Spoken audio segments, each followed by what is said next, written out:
बीड सरपंच संत Deshmukh murder केसमध्ये कृष्ण आंधळे हा आरोपी अजूनही फरार आहे. पोलीस त्याचा सर्वत्र शोध घेत आहेत. पण इतके दिवस झाले तो पोलिसांच्या का हाती लागत नाही असा प्रश्न पोलिसांना विचारला जातोय. बीडमधील मासाजोग गावचे सरपंच संत देशमुख हत्या प्रकरणाला आज 1 महिना पूर्ण झाला. संत देशमुख हत्या प्रकरण समोर आल्यानंतर बीडचा राज्य संताप व्यक्त करण्यात आला. जनशोक व्यक्त होऊ लागल्यानंतर CID आणि SITकडे तपास सोपवण्यात आला. पोलिसांनी आतापर्यंत 9 जणांना अटक करण्यात आली आहे.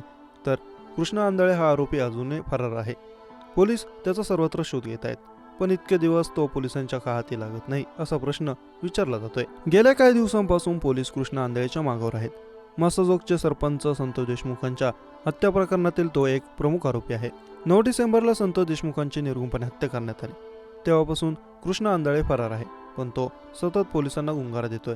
खरं तर या प्रकरणात काही दिवसांपूर्वीच पोलिसांनी फरार आरोपी सुदर्शन घुले आणि सुधीर सांगळे याला बेड्या ठोकल्या.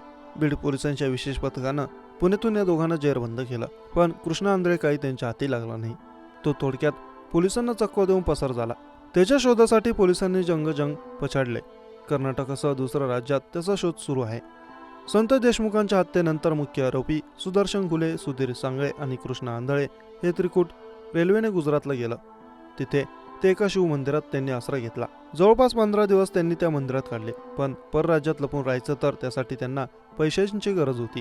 त्यांनी कृष्ण आंधळेवर महाराष्ट्रात जाऊन पैसे आणण्याची जबाबदारी सोपवली. पुण्यातील एक जण आंधळेकडे पैसे देणार होता. ते पैसे घेतल्यानंतर आंधळे पुन्हा गुजरातला परतणार होता. ओळख लपवून कृष्ण आंधळे महाराष्ट्रात आला. पण पुढे आपापसात संपर्क न झाल्याने सुदर्शन घुले आणि सुधीर सांगळे हे दोघेही पुण्याला आले. इथं ते एका व्यक्तीकडून पैसे घेणार होते. मात्र त्यापूर्वीच पोलिसांनी सापळा रचून दोघांच्या मुसक्या आवळल्या. पण कृष्ण आंधळे तो फरार होण्यास यशस्वी झाला. कृष्ण आंधळेची गुन्हेगारी पार्श्वभूमी आहे. 2023 साली त्याच्यावर खुनाचा प्रयत्न केल्याचा गुन्हा दाखल झाला होता.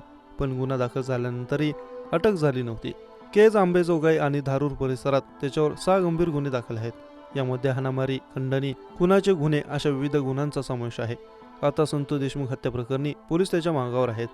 स्थानिकांच्या दाव्यानुसार वाल्मिक कराड आणि कृष्ण आंधळे यांची ओळख विष्णू चाटेमुळे झाली. विष्णू चाटे हा कराडचा खास विश्वासू व्यक्ती. चाटेच्या संपर्कात आल्यानंतर आंधळे हा आर्थिक व्यवहारांसाठी देखील काम करू लागला. त्याशिवाय राजकीय काम देखील करत होता. राजकीय नेते, पक्षाचे काम, मुकादम, व्यवहार सांभाळणे अशी कामे कृष्ण आंधळे करत होता.